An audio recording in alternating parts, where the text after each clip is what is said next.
Dear students, welcome back. Yes, Dibrugarh university MA political science उसके 2019 के paper को analyse कर रहे हैं और इसके साथ ही लगभग 5 साल के पेपर हम एनालाइज कर पा रहे हैं। I am very happy.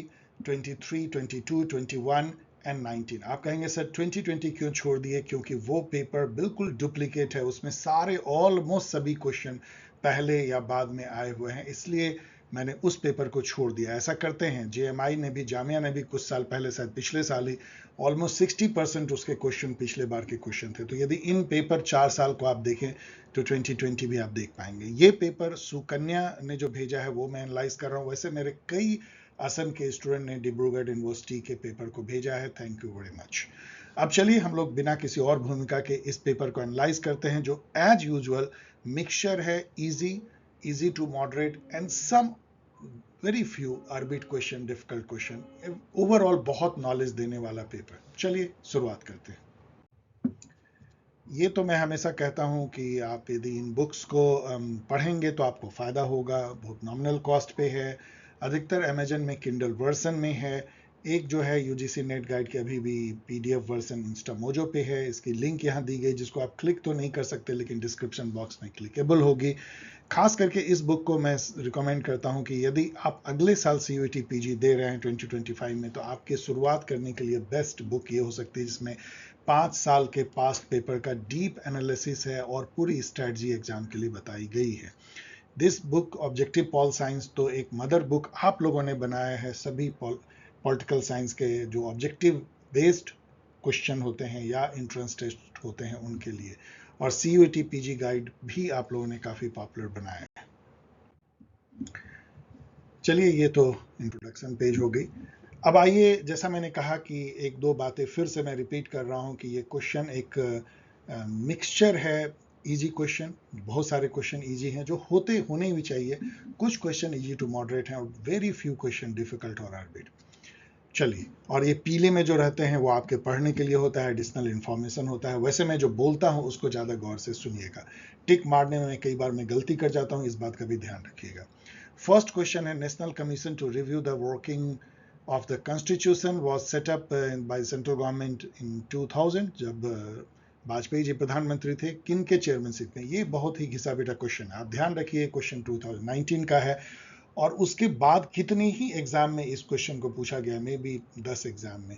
तो हम लोग सब जानते हैं कि जस्टिस एम.एन. वेंकट चलैया ने उस कमीशन जो कॉन्स्टिट्यूशन की वर्किंग को रिव्यू करने के लिए उसको अध्यक्षता की थी। ये क्वेश्चन बड़ा क्यूरियस क्वेश्चन है एपिस्टेमोलॉजी का। The ideal type according to Weber is, आपको पता है कि वेबर ने आइडियल टाइप ब्यूरोक्रेसी की थ्योरी दी थी। आइडियल टाइप बहुत जगह यूज होता है, जैसे प्लेटो की जो आइडियल स्टेट है, या जो आइडियल 6 जो कॉन्स्टिट्यूशन है एरिस्टोटल का, या ideal 3 types of political culture, सभी आइडियल हैं। कोई जमीन पे वैसा नहीं होता है, जैसा आलमंड और बर्बा ने कहा 3 टाइप ऑफ पॉलिटिकल कल्चर। तो ये जो आइडियल टाइप क्या है? क्या एक मेंटल कंस्ट्रक्ट है या प्रैक्टिकल रियलिटी है? बिल्कुल नहीं हो सकता, प्रैक्टिकल रियलिटी ही नहीं है आइडियल टाइप। वो जस्ट आपके दिमाग में, yes it can be A mental construct और ए स्कीमा।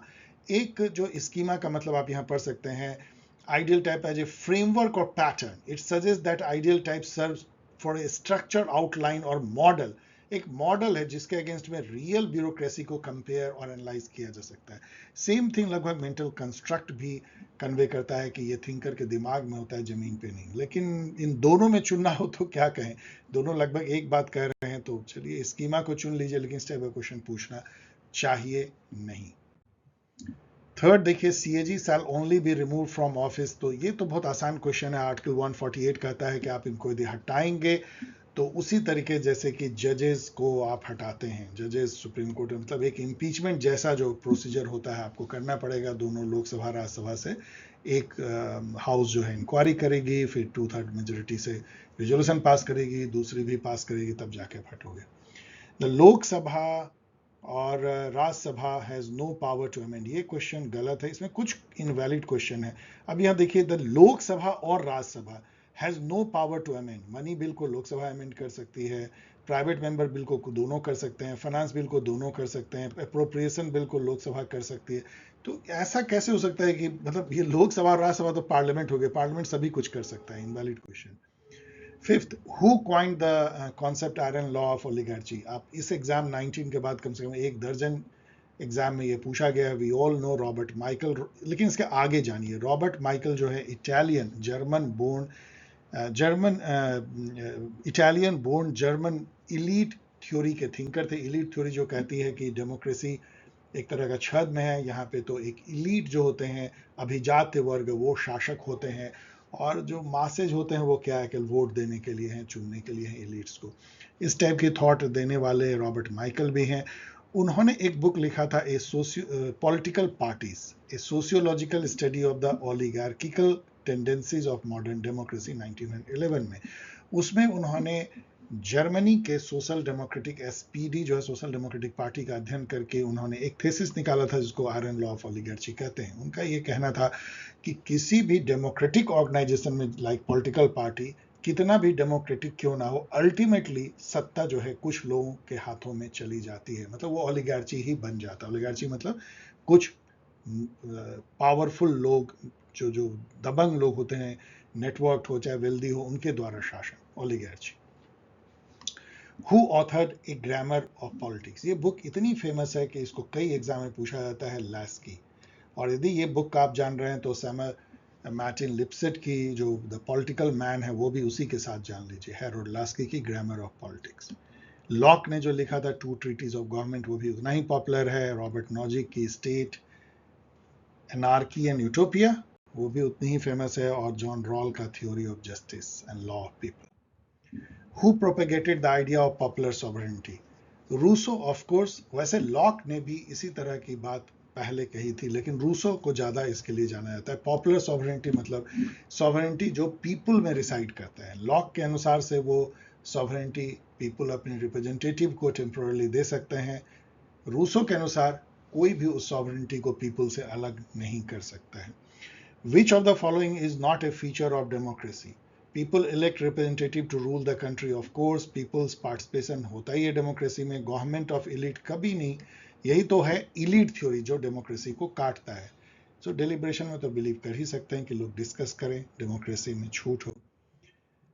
सीडाओ का फुल फॉर्म क्या है? ये अच्छा कि उन्होंने पूछ दिया, क्योंकि कई एग्जाम में सीडाओ पूछा जाता है। सीडाओ है convention on erasing of all forms of discrimination against women. तो यहाँ पे इरेजिंग गलत है, यहाँ इरेडिकेशन है, यहाँ पे एलिमिनेशन है।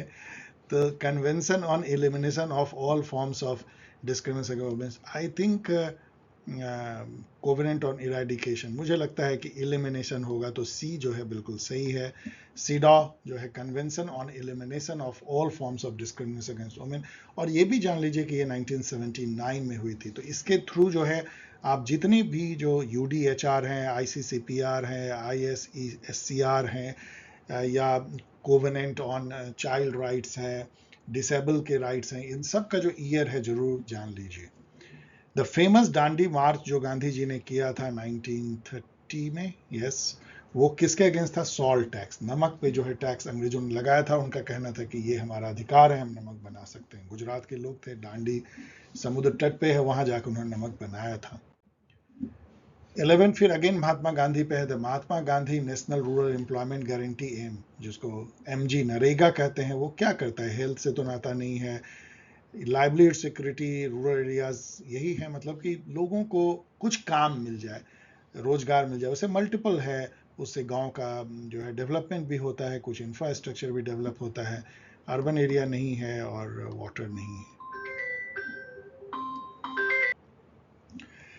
12 नंबर क्वेश्चन देखिए। इन 1970 the government of India under national dairy development board initiated. तो ये तो बहुत फेमस क्वेश्चन है। ऑपरेशन फ्लड जो है वो, जिसको व्हाइट रिवॉल्यूशन भी कहते हैं, वो दूध के उत्पादन को कई गुना बढ़ाने का ऑपरेशन था मिल्क कोऑपरेटिव फेडरेशन के तहत, जिसमें सबसे इंपॉर्टेंट जो है वो अमूल हुआ। और ऐसे कई जो हैं आप मिल्क फेडरेशन आप पूरे इंडिया भर में डिफरेंट डिफरेंट जगह देख सकते हैं। और उसके जो फादर थे वो वर्गीस कुरियन थे, father of milk cooperative movement, या फादर ऑफ अमूल भी कह सकते हैं। इसके बारे में और पढ़ लीजिए। To help the officers and agencies of the executive branch in managing their operation within the federal government, the United States President issue. ये बहुत अच्छा क्वेश्चन है क्योंकि हम लोग को थोड़ा बहुत यूएस के बारे में जानना चाहिए, क्योंकि वहाँ पे एक एग्जीक्यूटिव प्रेसिडेंट होते हैं लाइक इंडिया, जो डायरेक्टली चुने जाते हैं जनता के द्वारा, और वो executive order time to time निकालते हैं, जिसका कि लगभग लॉ के जैसा ही जो है उसका स्टैट्यूट होता है, उसका जो महत्व है लॉ के जैसा है। वैसे जो है उसको कांग्रेस कांग्रेस मतलब वहाँ के पार्लियामेंट को कहते हैं, कोई पॉलिटिकल पार्टी नहीं है, उसको कांग्रेस कहते हैं। कांग्रेस के दो हाउस होते हैं, जैसे यहाँ लोकसभा है वो कांग्रेस की जो लोअर हाउस होती है उसको हाउस ऑफ रिप्रेजेंटेटिव कहते हैं। जैसे यहाँ राज्यसभा है वैसे कांग्रेस की जो अपर हाउस है उसको सीनेट कहते हैं। कांग्रेस उस एग्जीक्यूटिव ऑर्डर को रोक सकती है, लेकिन ये लॉ के तरह ही होता है executive order. Which of the following amendment, 14 number question पढ़ रहा हूँ, in the Constitution of India are related to the institution of पंचायती राज? ये क्वेश्चन गलत है क्योंकि 73 जो है पंचायती राज से है और 74 म्यूनिसिपैलिटी से, लेकिन इसमें ऐसा कोई ऑप्शन है नहीं, तो इसलिए नन ऑफ द भी नहीं हो सकता है, और इन्होंने जो है 2 और 4 को सही किया होगा, तो ये थोड़ा गलत ढंग से सेट करने का, इन्होंने 74 को भी पंचायती राज में मान लिया है। ठीक है, कहा भी जा सकता है म्यूनिसिपैलिटी यदि पंचायती राज सिस्टम के अंदर आती है अर्बन एरिया में तो। 15 है, the term bureaucracy was coined bye. अब तो ये सब यदि आप मेरे साथ बने हो तो बोलोगे सर ये तो बहुत आसान क्वेश्चन, लेकिन ध्यान दीजिए कि तो 2019 का क्वेश्चन है। ये विंसेंट डी गॉरनी जो फ्रेंच के थे, उन्होंने ये वर्ड क्वाइन किया था ब्यूरोक्रेसी, जो डेस्क पे बैठ के जो ऑफिशियल काम करते हैं। 55th amendment of the Indian constitution conferred the statute to, ये सब 1986 से आप इसको पकड़ सकते हैं, इससे तो नहीं, 55th नहीं। मणिपुर, असम और त्रिपुरा ये सब जो है अलग टाइम में बनी है, लेकिन अरुणाचल प्रदेश जो है 1987 में बनी है, इससे आप समझ सकते हैं कि अमेंडमेंट लाई गई होगी।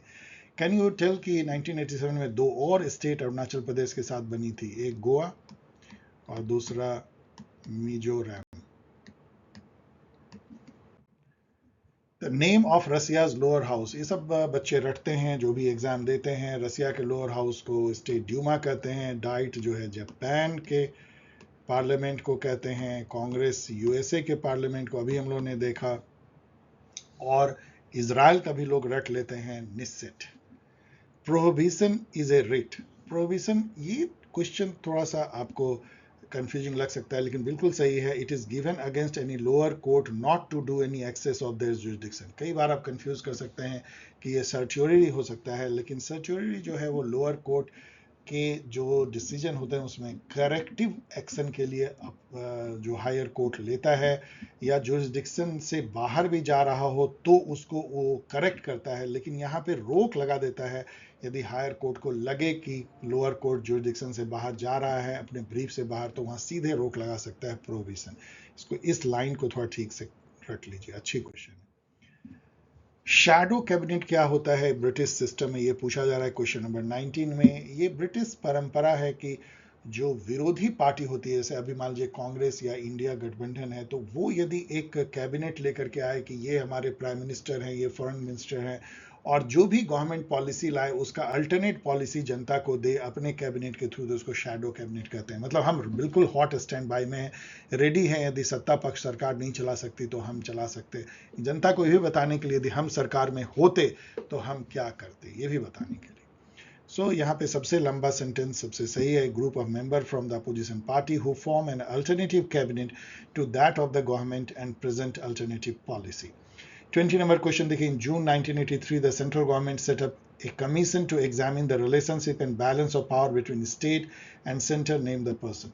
अब ये तो कितनी जगह पूछा जाता है कि जो फर्स्ट कमेटी बनी थी 1983 में सेंटर स्टेट की, वो थी जस्टिस रंजीत सिंह सरकारिया, और सेकंड जो बनी 2007 में MM पुंशी कमीशन। यही दो कमीशन अभी तक जो है सेंटर स्टेट रिलेशन पे बनी है।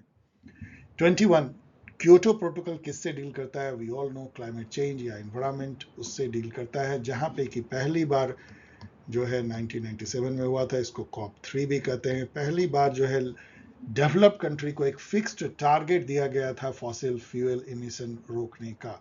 बाद में जो है उसको वॉलंटरी कर दिया गया और सभी कंट्री के लिए कर दिया गया पेरिस क्लाइमेट अकॉर्ड में, जिसको COP21 कहते हैं 2015 में।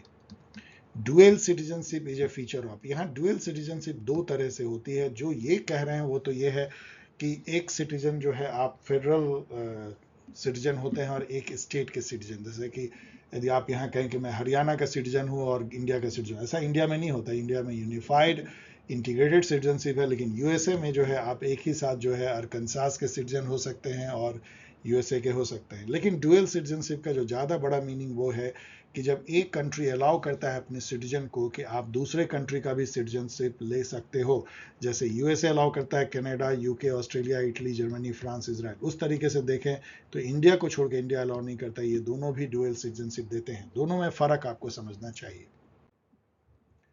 23, the line of control separating India and Pakistan. ये भी गलत ढंग से लिखा गया, लाइन ऑफ कंट्रोल नहीं लिखना चाहिए था।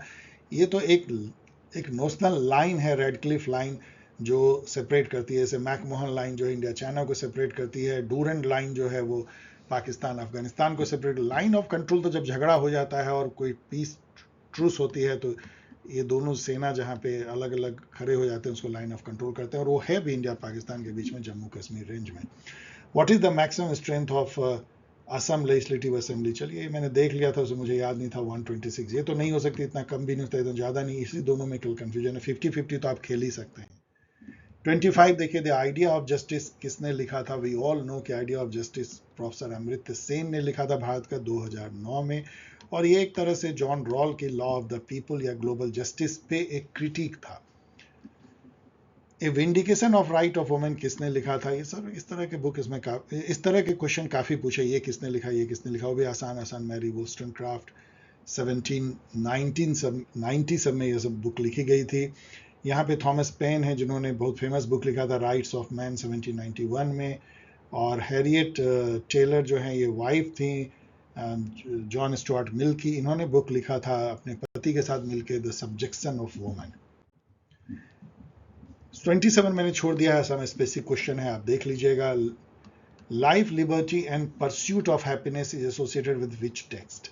देखिए, लाइफ, लिबर्टी एंड प्रॉपर्टी या स्टेट ऐसे लिखते हैं, इसका मतलब ही प्रॉपर्टी होता है। ये तो जॉन लॉक की फेमस जो है राइट, नेचुरल राइट की थ्योरी है, लाइफ, लिबर्टी एंड प्रॉपर्टी। लेकिन उसको प्रॉपर्टी को हटा के परस्यूट ऑफ हैप्पीनेस कर दिया गया है यूएसए के अमेरिकन डिक्लेरेशन ऑफ इंडिपेंडेंस में। किसने दिया था? Thomas Jefferson. चेक कर लीजिए।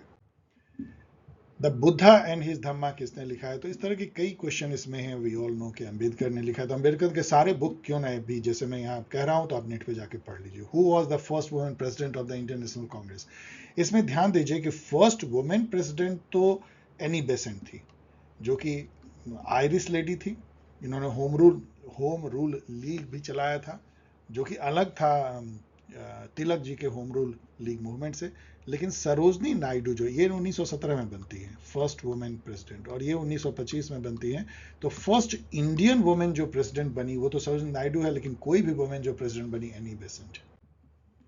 साइलेंट स्प्रिंग किसने लिखा था? अगेन किसने लिखा था? यहाँ पे है रैचल कार्सन की जो ये बुक है, ये एक तहलका मचाई थी, क्योंकि इससे इन्वायरमेंटल अवेयरनेस, इकोलॉजिकल प्रोटेक्शन या जो बाद में सस्टेनेबल डेवलपमेंट कहलाया, उसकी बहुत अवेयरनेस इस बुक ने क्रिएट की थी, द साइलेंट स्प्रिंग।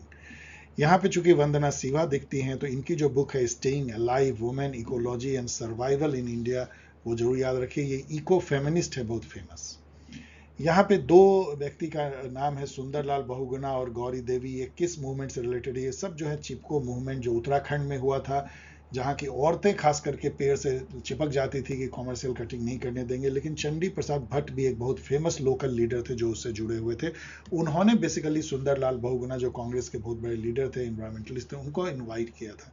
तो चंडी प्रसाद भट्ट भी कई एग्जाम में पूछा जाता है चिपको मूवमेंट से रिलेटेड। इसके अलावा चिपको मूवमेंट का एक सेम नेम टाइप का अपीको मूवमेंट भी जो है कर्नाटका में हुआ था बहुत साल बाद, तो उसको भी देख लीजिए, सेम टाइप ऑफ मूवमेंट। मेधा पाटेकर जो है वो किस मूवमेंट से रिलेटेड है, ये पूछा जा रहा है। वी ऑल नो नर्मदा बचाओ आंदोलन। ये सब बहुत इजी क्वेश्चन है। Who among the following was a statesman from Prussia? In fact Germany पहले जो है वो बहुत सारे स्टेट, 40-50 छोटे छोटे राज्यों में विभाजित में सबसे बड़ा प्रूसिया था, जिसको आप आज अब जर्मनी कह सकते हो। वो एक प्रूसिया का ही लार्जर वर्सन है। प्रूसिया के जो प्राइम मिनिस्टर थे या स्टेट्समैन थे, उनका नाम था ऑटो वॉन बिस्मार्क, और उन्होंने जो है एक तरह से बल के बेसिस पे पूरे उन छोटे छोटे राज्यों को मिला के जो आज हम जर्मन राज्य देखते हैं उसको मिलाया एक फेडरलिज्म। तो बिस्मार्क तो बिस्मार्क की एक बहुत फेमस कथन जो है, बहुत ही फेमस है ये quote, politics is the art of possible, अभी भी लोग उसको यूज करते हैं। इसलिए ऑटो वॉन बिस्मार्क को हम मॉडर्न जर्मनी का जो है वो क्रिएटर कह सकते हैं। इसी से जुड़ा हुआ है कि मैजिनी और कैवोर जो है, इन्होंने इटली का जो है यूनिफिकेशन किया लगभग उसी सब साल में 1861-71 में जो है ये दोनों जो है यूनिफाई होते हैं, और उससे पूरे यूरोप का पावर बैलेंस जो है चेंज हो जाता है और 2 वर्ल्ड वॉर हो जाते हैं। मेटरनिक जो है मुझे लगता है ऑस्ट्रिया के उस समय के एक तरह से प्रिंस थे या राजा थे, जिन्होंने कि वो जो यूरोपियन कंसर्ट जो है बैलेंस ऑफ पावर, उसमें बहुत बड़ा रोल निभाया था। Habeas corpus, mandamus, prohibition, quo warranto, certiorari, ये सब जो हैं रिट हैं, हम जानते हैं कहा है किस आर्टिकल से रिलेटेड है। केवल 32 से ही नहीं है, 226 से भी रिलेटेड है। 226 में हाई कोर्ट दे सकते हैं ये सब रिट ऑर्डर, और 32 सुप्रीम कोर्ट। मैं हमेशा कहता हूँ ये बात याद रखिए कि हाई कोर्ट का जो पावर है रिट ऑर्डर इशू करने का 226 में, वो बड़ा है दायरा 32 से, क्योंकि हाई कोर्ट जो है किसी भी कॉन्स्टिट्यूशनल या लीगल राइट के हनन पे भी जो है वो रिट ऑर्डर इशू कर सकता है। सुप्रीम कोर्ट केवल fundamental right. The theory of hierarchy of need is associated with, तो ये तो मैं कितने बार ये फोटो अभी दे चुका हूँ, या अब्राहम मैस्लो ने ये दिया था, जिसमें ये उन्होंने कहा था कि नीड जो ह्यूमन की होती है वो एक हायरार्की में बढ़ती है। सबसे पहले रोटी, कपड़ा, मकान, फिर सुरक्षा, फिर सामाजिक सुरक्षा मतलब लव, बिलोंगिंग, सोशल नीड, फिर सेल्फ स्टीम और ईगो की नीड, और लास्ट में सेल्फ एक्चुअलाइजेशन की नीड होती है। Abraham Maslow. Isaiah Berlin is associated with, Isaiah Berlin दो चीज़ों के लिए एसोसिएटेड, एक तो उन्होंने पॉजिटिव और निगेटिव टाइप ऑफ लिबर्टी को 2 कॉन्सेप्ट ऑफ लिबर्टी या 4 एसेज ऑन लिबर्टी में बांटा। इसके अलावा वो अपने वैल्यू प्लूरलिज्म थेसिस के लिए भी जाने जाते हैं। वैल्यू प्लूरलिज्म मतलब कि एक ही समाज में कई वैल्यू एक साथ को एग्जिस्ट कर सकती है। ऐसा नहीं है कि एक वैल्यू सब पे जो है थोपा जाए, जैसे मार्क्सिज्म या कम्युनिस्ट में होती है। प्लूरलिज्म जो है वो लिबरलिज्म, वैल्यू प्लूरलिज्म जो है वो लिबरलिज्म का एक पार्ट है। टॉलरेशन को शो करता है, मल्टीकल्चरलिज्म को शो करता है, कल्चरल रिलेटिविज्म को शो करता है, या मोरल रिलेटिविज्म को भी। Who among the following is associated with communication theory, तो कम्युनिकेशन थ्योरी जब भी आया तो कार्ल ड्यूस को याद कीजिए, जिन्होंने एक फेमस बुक लिखा था इस थ्योरी को यूज करते हुए, the nerves of government. Communication theory मतलब कि इनके लिए जो पूरा पॉलिटिक्स है वो एक कम्युनिकेशन है। कैसे पॉलिटिकल पार्टी जनता से कम्युनिकेट करती है, जनता जो है वो कैसे सिटीजन से कम्युनिकेट करती है, गवर्नमेंट के ऑफिशियल एक दूसरे से कैसे कम्युनिकेट करते हैं, ऑल।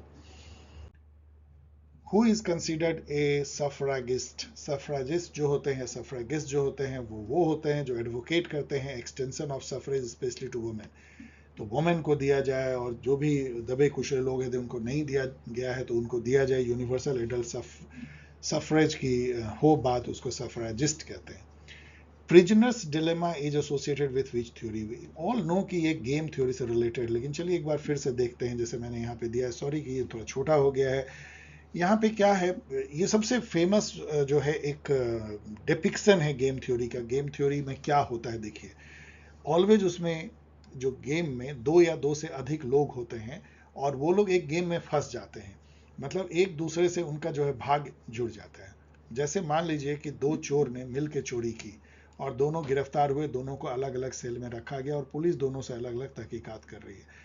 यहाँ पे देखिए ये साइलेंट रहता है, कन्फेस कर लेता है कि हमने चोरी किया है, साइलेंट रहता है, कन्फेस कर लेता है। ये जो कॉलम है या सेल है, इसमें दोनों साइलेंट रहते हैं, दोनों मुंह नहीं खोलते हैं, तो दोनों को केवल 2-2 साल की सजा होती है। लेकिन यदि बी कन्फेस कर ले कि हमने चोरी किया है तो उसको मात्र 1 साल की सजा होती है, लेकिन ए को जो है जो साइलेंट रह गया उसको 8 साल की सजा होगी।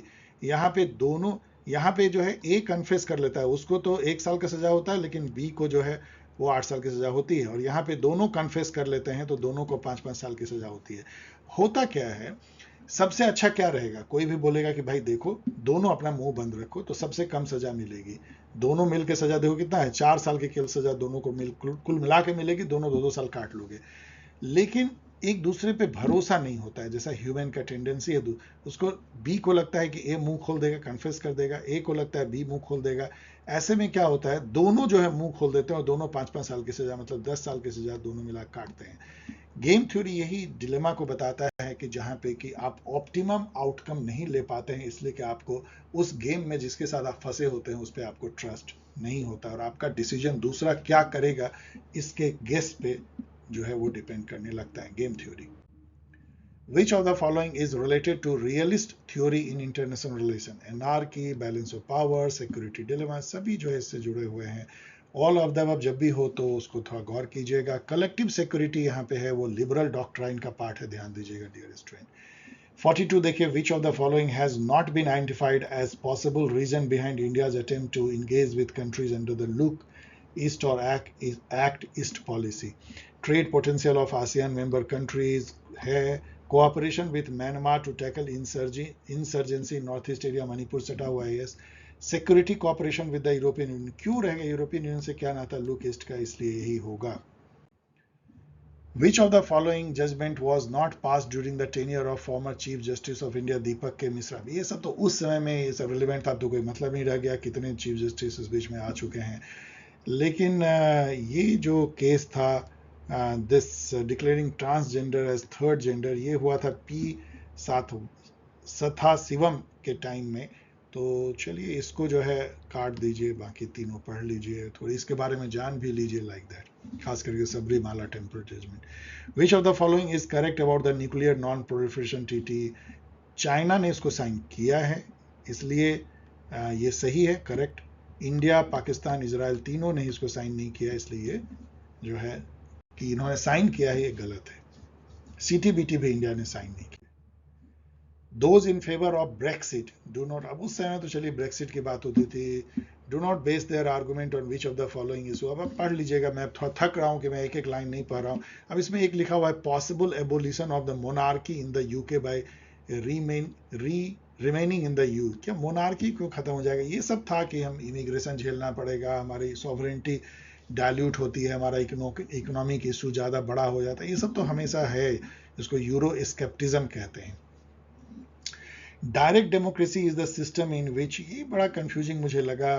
Direct democracy is the system in which the representative are chosen. Representative तो डायरेक्ट डेमोक्रेसी नहीं है। Law are made after debate between citizen and their representative. ये भी हो सकता है कि लॉ जो है ओपन हाउस में डिस्कशन से बनती है, या ये भी हो सकता है कि representative as well as citizen are represented in the decision making process. तो ये दोनों में चुनना पड़ेगा, यही दो है, बाकी तो रिप्रेजेंटेटिव है, तो मुझे लगता है बी। चलो ठीक है, लेकिन फिर भी मैं क्वेश्चन मार्क।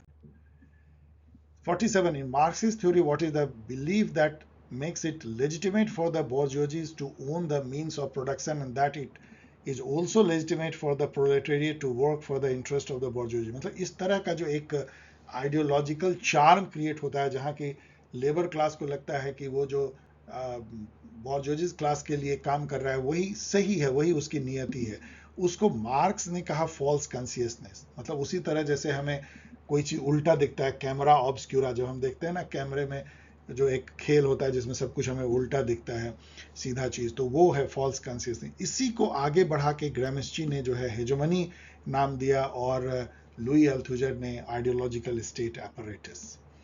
मैं वह एक्सप्लेन पूरा नहीं कर रहा हूँ।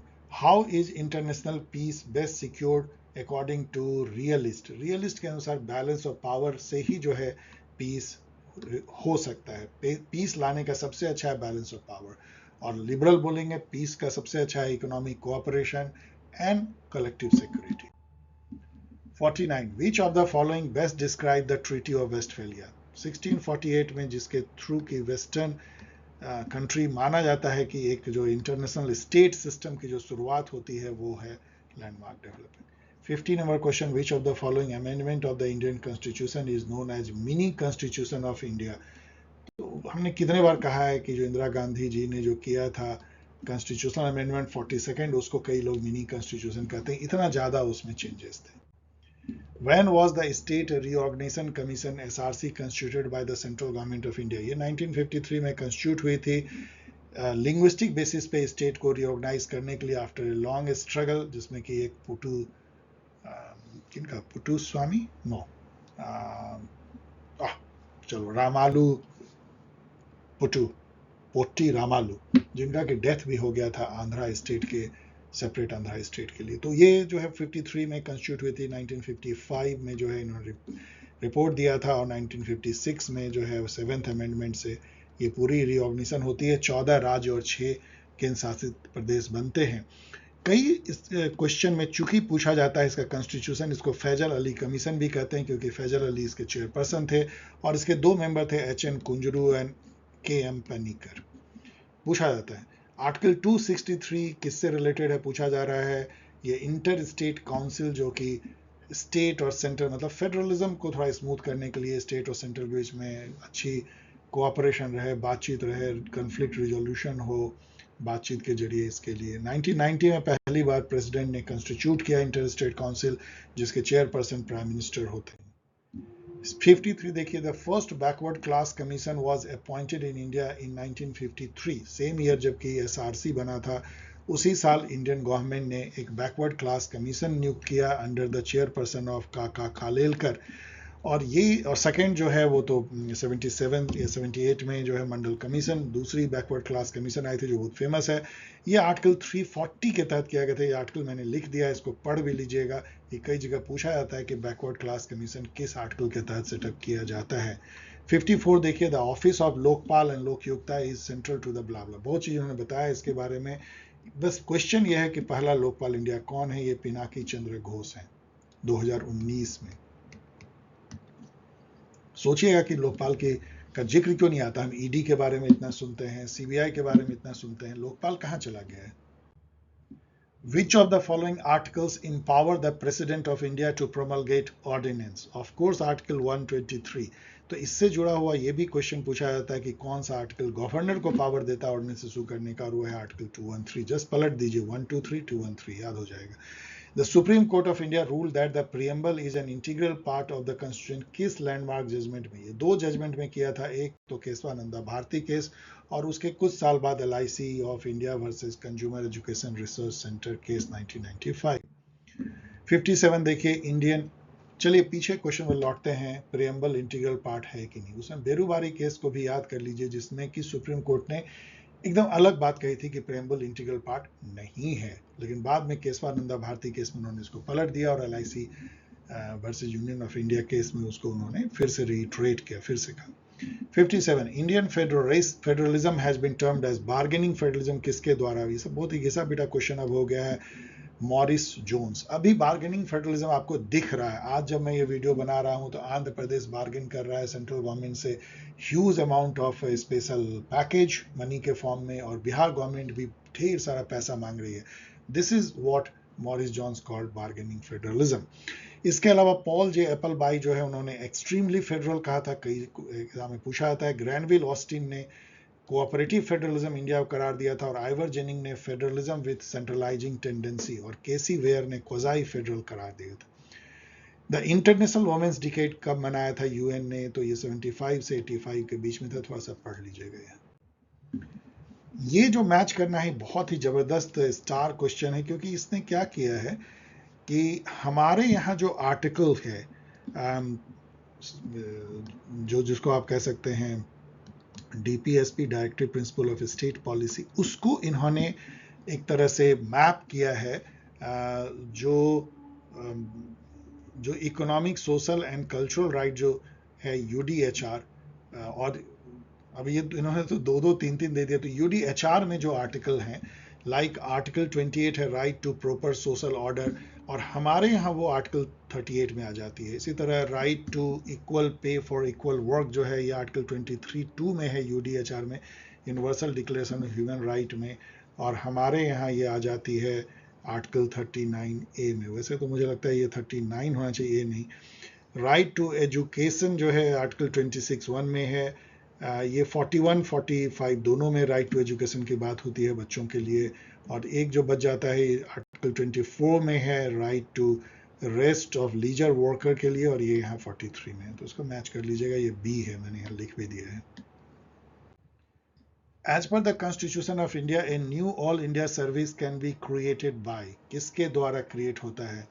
तो ये पार्लियामेंट क्रिएट कर सकती है जबकि एक रिजोल्यूशन पास हो जाए under article 312 by the Rajya Sabha. ठीक से नहीं लिखा गया है, राज्यसभा जो है आर्टिकल 312 के तहत यदि 2/3 मेजोरिटी से एक रिजोल्यूशन पास कर दे तो पार्लियामेंट बाय एक्ट जो है नई ऑल इंडिया सर्विस क्रिएट कर सकती है। क्या आपको पता है कि इंडिया में ऑल इंडिया सर्विस कितने कॉन्स्टिट्यूशन में मेंशन है? कॉन्स्टिट्यूशन में 3 केवल मेंशन है, Indian administrative service, Indian police service and Indian judicial service, जबकि एक्चुअल में 3 सर्विस है, Indian administrative service, Indian police service and Indian forest service. जो इंडियन जुडिशियल सर्विस है अभी तक जो है कॉन्स्टिट्यूट नहीं हुई है और इंडियन फॉरेस्ट सर्विस कॉन्स्टिट्यूशन में मेंशन नहीं है। 61 देखिए, consider the following events and choose the correct chronological sequence to recognition of human right. तो यहाँ तो किसी बच्चे ने लिख ही दिया है जिन्होंने इसको दिया है कि मैग्ना कार्टा 1215 में, 1789 में फ्रेंच रिवॉल्यूशन, UDHR जो अभी हम लोग देख रहे थे 1948 10 दिसंबर, and adoption of international covenant on civil and political right, उसको ICCPR कहते हैं, ये 1966 में। इसी साल जो है the international covenant on economic, social and cultural right, ICSCR कहते हैं, ये भी अडॉप्ट हुआ था। तो अब इसको मैच कर लीजिएगा, मैं यहाँ छोड़ देता हूँ, सब तो एक तरह से बता ही दिया आपको। ये जो मैच करना है ये तो एक से ही हो जाएगा। यहाँ पे देखिए स्टॉकहोम डिक्लेरेशन मतलब UN एनवायरमेंट समिट जो पहली होती है, UN summit on human environment, तो इसको हम इन्वायरमेंटल प्रोटेक्शन से जोड़ सकते हैं। तो 2 का C देखते हैं, 2 का C से ही जो है ये हो जाता है क्रैक।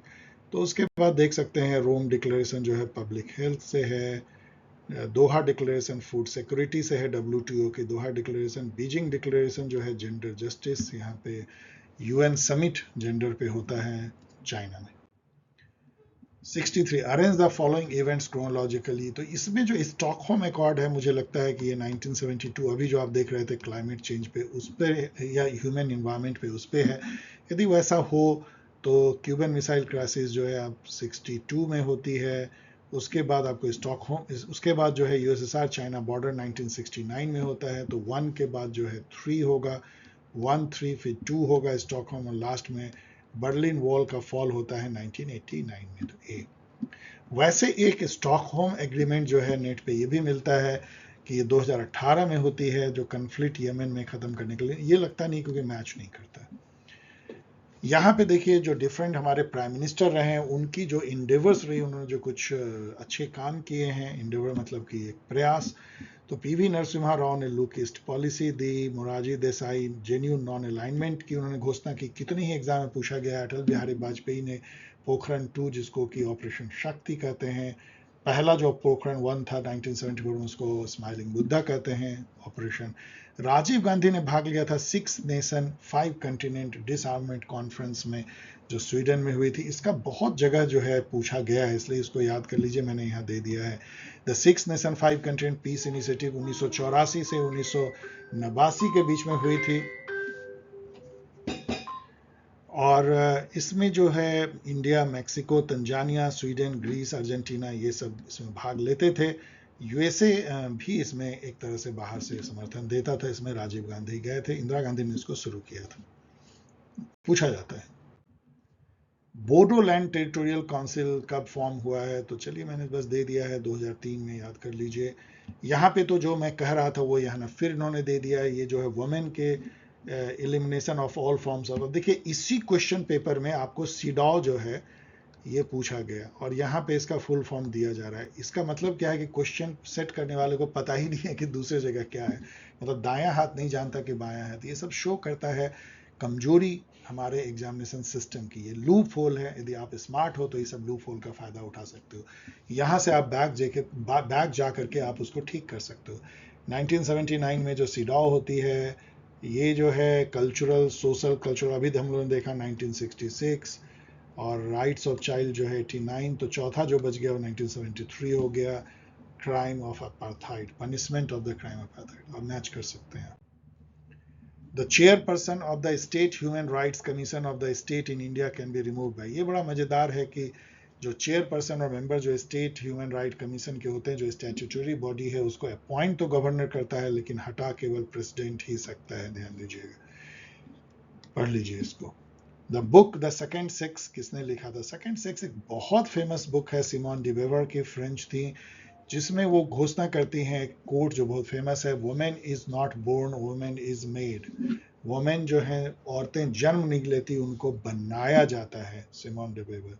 मतलब सेक्स बायोलॉजिकल है और gender social construct. 69 total revolution किसने दिया था? वी ऑल नो कि जेपी नारायण ने संपूर्ण क्रांति का नारा दिया था। Who among the following is known as the father of local self government in India? ये सब एकदम ऐसा क्वेश्चंस को कि हम कहते हैं ब्रेड एंड बटर क्वेश्चन, मतलब ये सब 200-300-400 क्वेश्चन आपको ऐसे याद होने चाहिए कि बस इसको देखे और टिक किए, और ये हर एग्जाम में आपको जो 20-25 क्वेश्चन ये आते हैं ये याद रखिए, मतलब उसको आपको बटोर लेना है। The system of rule of law किसने? ये भी उसी टाइप का रूल ऑफ लॉ देखते हैं, एवी डाइसी। एवी डाइसी ने ये बुक जो लिखा था उसमें इन्होंने दिया था introduction to the study of the law of the constitution, England के एवी डाइसी।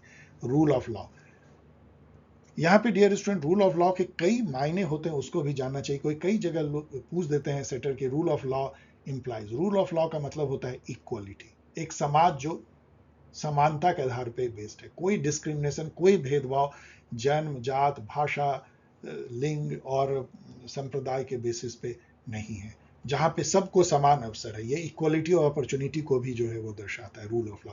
ये कॉन्स्टिट्यूशनलिज्म को अपनाता है कि कानून से जो है सरकार भी बंधी हुई है, स्टेट भी बंधा हुआ है और समाज भी बंधा हुआ है, एक इंडिविजुअल भी बंधा हुआ है, कोई भी कानून से ऊपर नहीं है। ये डेमोक्रेसी को भी दर्शाता है rule of law. The doctrine of open sea was elaborated by, आप गेस कर सकते हैं कि इस तरह का जो जितने भी इंटरनेशनल लॉ में जो दिया होगा वो ह्यूगो ग्रोटियस डच ने दिया होगा, जिनको कि फादर ऑफ इंटरनेशनल लॉ भी कहते हैं। Diplomatic envoys are absolutely immunised from which of the following? ये तो गलत है, कोई एब्सोल्यूट इम्यूनाइजेशन नहीं होता। देखिए डिप्लोमेटिक, जैसे यहाँ पे मान लीजिए ईरान की जो है वो हाई कमिश्नर या एम्बेसडर का जो घर है आप देखेंगे तो वो जितने दूर उनका जो क्वार्टर है उसके अंदर में उनको इम्यूनिटी मिली होती है, और इस जगह में भी इम्यूनिटी। मान लीजिए कोई उन पर चोरी का आरोप लगाता है कि उन्होंने मेरे 5,000 रुपये चुरा लिए, तो उन पर कोई केस नहीं किया जाता, पेटी। लेकिन यदि ये लगाए कि इन्होंने गोली चला दी सरेआम, तो ऐसा नहीं है कि इंडियन गवर्नमेंट चुपचाप बैठेगी कि इम्यूनिटी है।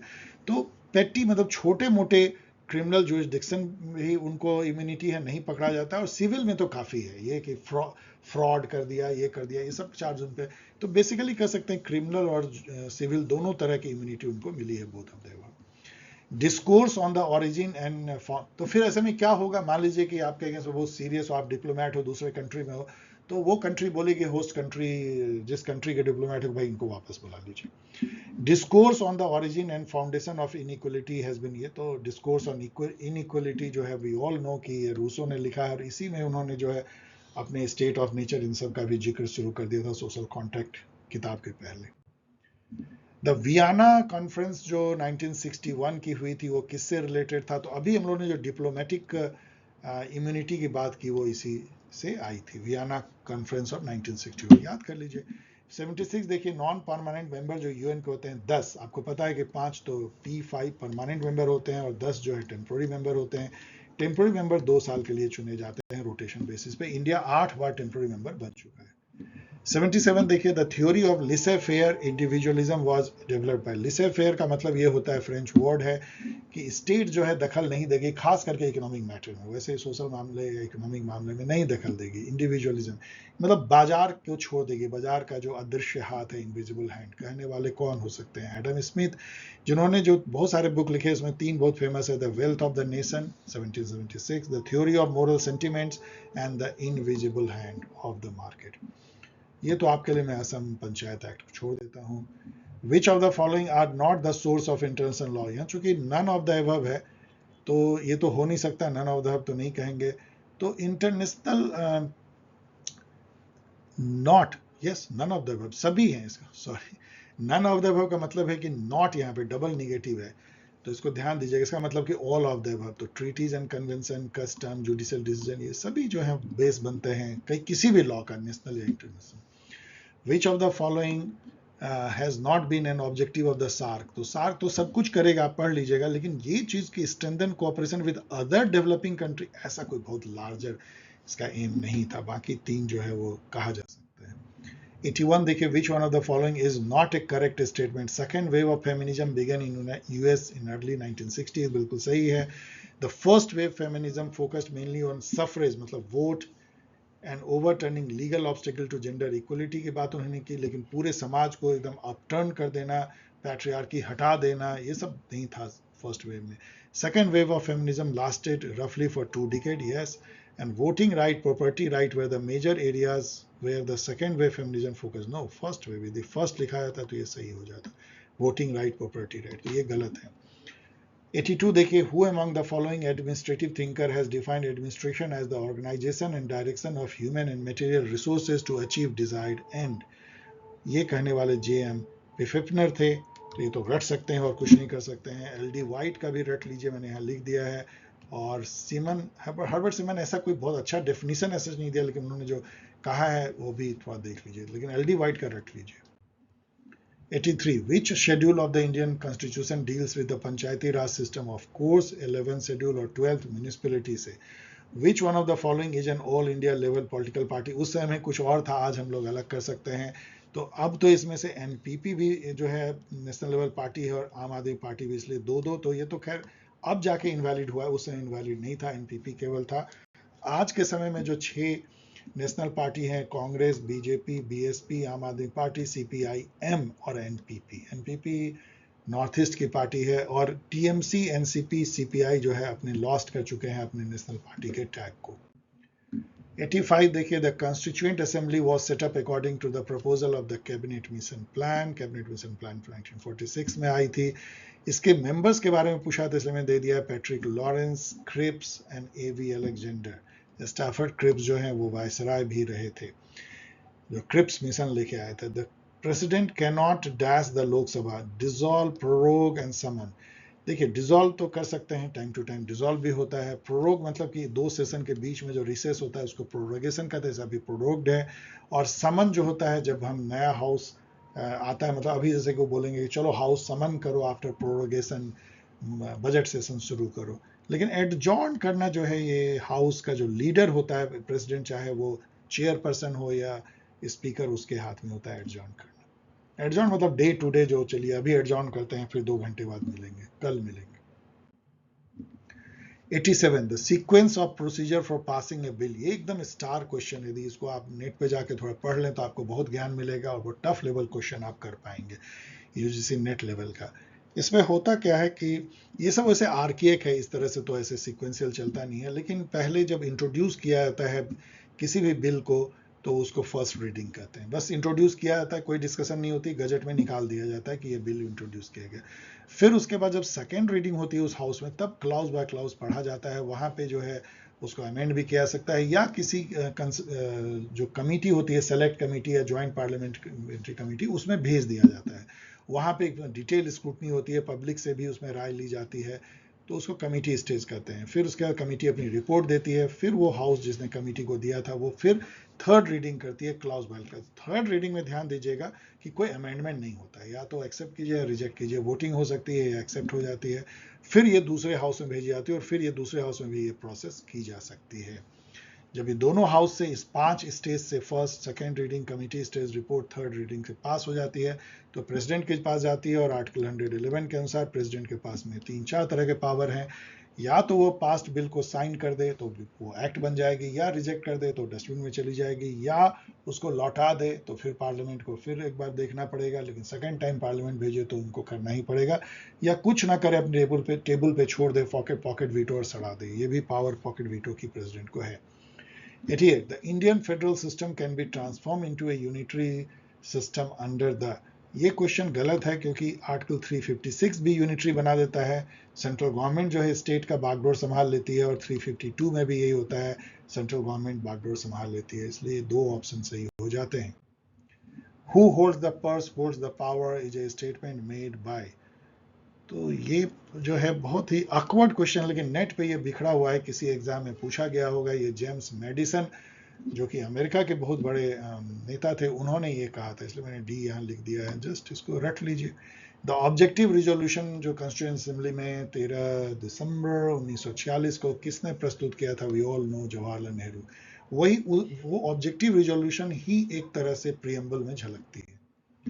91 देखिए, which right was remarked by Dr. B.R. Ambedkar as the heart and soul of the constitution? We all know right to constitutional remedy, article 32. जिसके तहत हम सुप्रीम कोर्ट का दरवाजा खटखटा सकते हैं अपने किसी भी अधिकार के हनन होने पे। Which of the following consider state to be the primary actors in international relation. Of course statism जो है स्टेट को सेंटर में रख के सब एनालाइज करना रियलिज्म का काम है, जबकि लिबरलिज्म नॉन स्टेट एक्टर को भी उतना ही वैल्यू देती है। 93 क्वेश्चन भी गलत है। इसमें कहा गया है 2+2 डायलॉग जो बायलैटरल रिलेशन में होता है, इंडिया जापान के साथ हुआ है, बाद में तो इंडिया यूएसए के साथ सबसे अधिक चलता है, इंडिया रसिया के साथ भी हो चुका है। उसमें कौन कौन भाग लेते हैं? भाग बेसिकली फॉरेन और डिफेंस मिनिस्टर लेते हैं दोनों कंट्री के 2+2 में, इसलिए 2+2 कहलाता है। यहाँ पे फॉरेन सेक्रेटरी और डिफेंस सेक्रेटरी लिखा है, जो शुरुआत की गई थी लेकिन बाद में वो जो अपग्रेड करके मिनिस्टर लेवल पे आती है, उस टाइम हो सकता है सही हो, लेकिन अब ये गलत। When does a person lose his citizenship in India? All of the above. या तो वो दूसरा सिटीजनशिप एक्वायर कर ले दूसरे कंट्री का, तो हम तो डुअल सिटीजनशिप देते नहीं, तो खत्म हो जाएगा। या तो वो अपनी खुद ही छोड़ दे, रिनाउंस कर दे, या वो जो है उसको किसी कारण से उसकी छीन ली जाए। इन तीनों कारणों से, तीनों तरीके से जो है वो सिटीजनशिप खो सकता है।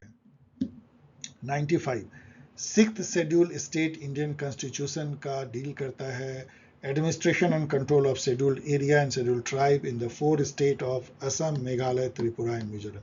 इसको अच्छे से रट लीजिए, ये कई स्टूडेंट कंफ्यूज करते हैं कि जो शेड्यूल 5 के जो 10 स्टेट हैं वो जनरल स्टेट हैं जिसमें कि ट्राइबल पॉपुलेशन भी और नॉन ट्राइबल भी, ये सब प्राइमरली ट्राइबल है।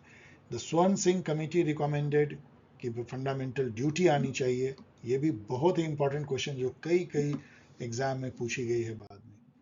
97 the bicameral legislature is an essential feature of federalism। क्यों?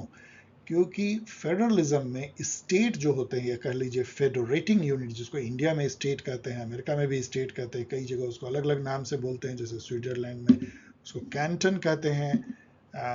वो जो होते हैं उनके इंटरेस्ट की रक्षा करने के लिए एक हाउस बनता है, जैसे अमेरिका में वो सीनेट है, इंडिया में राज्यसभा नाम ही उसका, राज्यसभा है काउंसिल ऑफ स्टेट। इसलिए bicameralism is essential feature of federal system. Which is the highest court of appeal in India? Of course supreme court of India. उससे ऊपर कौन है? Who among the following is called the guardian of the public purse of India? Of course CAG. और कौन है? वही तो guardian of the public purse है, जो ऑडिट करती है, ये देखती है कि मनी जो है पार्लियामेंट में जैसे लेड आउट था जिस पर्पस के लिए, उसी तरीके से और उसी पर्पस से खर्च हुआ है। The principle of greatest good of the greatest number, जिसको जीएचपी प्रिंसिपल कहते हैं, ग्रेटेस्ट हैप्पीनेस प्रिंसिपल, ये यूटिलिटेरियनिज्म का प्रिंसिपल है, जिसके पिता कौन है मॉडर्न जमाने में? Jeremy Bentham. I hope student कि ये क्वेश्चन देख के आपको बहुत मजा आया होगा। इनफैक्ट ये सभी एग्जाम के लिए बहुत इंपॉर्टेंट है। चलिए नेक्स्ट स्लाइड में तो आपको एक रिचुअलिस्टिक हम थैंक्स देते हैं, कुछ इन्फॉर्मेशन देते हैं। कट ऑफ की कोई बात इसमें नहीं है। और डियर स्टूडेंट, अब मैं कोई और डिब्रूगढ़ यूनिवर्सिटी बनाने की जरूरत मैं नहीं समझता, क्योंकि 2020 के सारे क्वेश्चन ऑलमोस्ट रिपीटेड हैं। तो आपको बहुत बहुत शुभकामना, और जिस दिन ये पेपर होगी 15 को आप भेजिए, और मैं कोशिश करूंगा यदि मुझे मौका मिला तो सेम डे अगले दिन बनाने की। Good wishes, all the best. Okay, thanks for watching. यदि आपको ये पसंद आया हो तो लाइक करें, शेयर करें, सब्सक्राइब करें, लोगों को बताएं, पॉल साइंस हेल्प कम्युनिटी का दायरा बढ़ाएं, जिससे कि अभी 1,40,000 और 1,50,000 के बीच में सब्सक्राइबर, वो तेजी से 1,50,000 और थोड़ी वजन और बढ़ेगी। और यदि आप इंतजार कर रहे हैं CUET PG 2025 की कब बैच शुरू होगी, तो आपको बताना है कि ये 1 अक्टूबर 2024 शुरू होगी। यदि आप नेट JRF का दिसंबर बैच के लिए इंतजार कर रहे हैं, तो मुझे भी पता नहीं है कब, क्योंकि अब इनका रीटेस्ट जब होगा तभी नया डेट निकलेगा, तब हम लोग डिसाइड करेंगे कब से वो बैच शुरू होगी, इसलिए मैं क्वेश्चन मार्क कर रहा हूँ। इस तरीके से आप मुझसे हमेशा मिल सकते हैं। ऑलवेज याद रखिए POLSC हेल्प, हर जगह केवल यही है। वेबसाइट paulsciencehelp.in है, ईमेल paulsciencehelp@gmail.com है, टेलीग्राम चैनल @paulsciencehelp है, और ट्विटर @paulsciencehelp है। सो इस तरीके से आप मुझसे जुड़ सकते हैं। मैं हमेशा कोशिश करता हूं आपके सवालों के जवाब देने का।